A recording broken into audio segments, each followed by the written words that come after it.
Thyroid के रोगों की जानकारी का पता लगाने में न्यूक्लियर स्कैन का अत्यधिक महत्वपूर्ण योगदान होता है। थायराइड मूलतः हमारे शरीर में एक आयोडीन कॉन्सेंट्रेटर होता है जो कि आयोडीन को अपने अंदर अपटेक करके उसे थायराइड हार्मोन में परिवर्तित करता है। इस आयोडीन के अपटेक की प्रक्रिया को अगर हम न्यूक्लियर स्कैन के माध्यम से पता लगाएं तो थायराइड ग्रंथि कम काम कर रही है, अधिक काम कर रही है, उसका एक पार्ट या हिस्सा काम कर रहा है के बारे में पूरी जानकारी मिल जाती है। थायराइड न्यूक्लियर स्कैन में मूलतः हमारे शरीर में एक डाई इंजेक्ट की जाती है जिसमें बहुत सूक्ष्म मात्रा में ट्रेस अमाउंट में थायराइड में द्वारा कॉन्सेंट्रेट करने वाला एलिमेंट जुड़ा होता है।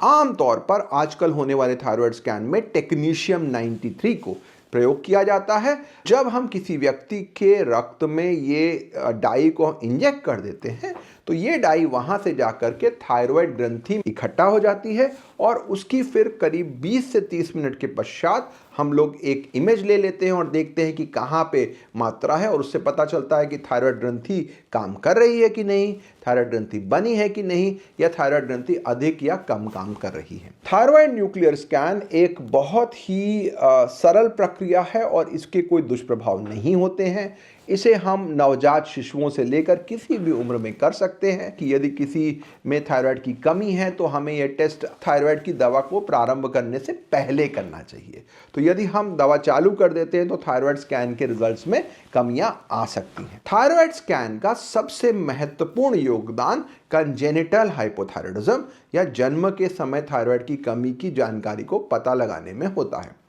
जिन बच्चों में जन्म में थायराइड ठीक से काम नहीं कर रहा है, अगर हमें थायराइड स्कैन में ये दिख रहा है कि थायराइड ग्रंथि किसी अलग जगह पर है, वो अपनी नॉर्मल स्थिति में नहीं है या कहीं और है, तो उसको हम एक्टोपिक थायराइड कहते हैं और इसका तात्पर्य जीवन भर उपचार करने की आवश्यकता होता है। कुछ बच्चों में थायराइड ग्रंथि में न्यूक्लियर स्कैन अपटेक हो ही नहीं रहा, यानी शायद थायराइड ग्रंथि बनी नहीं। इन बच्चों में यदि अल्ट्रासाउंड में भी यह साबित हो जाता है कि थायराइड ग्रंथि नहीं बनी तो हमें जीवन भर थायराइड का ट्रीटमेंट करना पड़ता है। जिन बच्चों में थायराइड ग्रंथि का अपटेक नॉर्मल है और फिर भी थायराइड की कमी है तो वहां पर यह संभावना हो सकती है कि थायराइड ग्रंथि ठीक से काम नहीं कर रही है, जिसे हम डिसहार्मोनोजेनेसिस कहते हैं। थायराइड स्कैन का दूसरा महत्वपूर्ण कार्य थायराइड की अधिकता की स्थिति को समझना होता है। जिन लोगों में थायराइड हार्मोन की अधिकता होती है यानी हाइपरथायराइडिज्म या थायरोटॉक्सिकोसिस होता है, उसमें अगर न्यूक्लियर स्कैन में थायराइड ग्रंथि का अपटेक अधिक होता है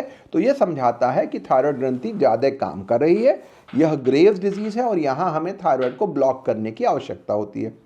इसके विपरीत जिन बच्चों में थायराइड की अधिकता होने के बाद भी स्कैन में अपटेक नहीं बढ़ रहा है, यानी यहाँ कोई भी डाई कॉन्सेंट्रेट नहीं हो रही है, इसका मतलब थायराइड ग्रंथि अधिक काम नहीं कर रही है बल्कि वो डैमेज हो गई है, जिसके कारण वो थायराइड हार्मोन हमारे शरीर में पहुंच गया है और जिसकी वजह से हमें उपचार करने की आवश्यकता नहीं है, हमें थायराइड को ब्लॉक करने की आवश्यकता नहीं है। सिम्टोमैटिक ट्रीटमेंट के माध्यम से ही परिस्थितियों में सुधार हो सकता है। कुछ लोगों में थायराइड के सिर्फ एक हिस्से में थायराइड ग्रंथि ज़्यादा काम करती है और वो एक गांठ का रूप ले सकता है, जिसे थायराइड नोड्यूल कहते हैं। तो यदि थायराइड नोड्यूल में स्कैन के माध्यम से डाई का अपटेक ज़्यादा है तो वो टॉक्सिक नोड्यूल है, यानी वो थायराइड अधिक कार्य कर रहा है और यहाँ हमें उसे या तो सर्जरी के माध्यम से या रेडियोएक्टिव आयोडीन के माध्यम से समाप्त कर। यदि किसी व्यक्ति में थायराइड की अधिकता है पर वो नोड्यूल अपटेक नहीं कर रहा है तो वहाँ पर उसमें कैंसर होने की संभावना अत्यधिक होती है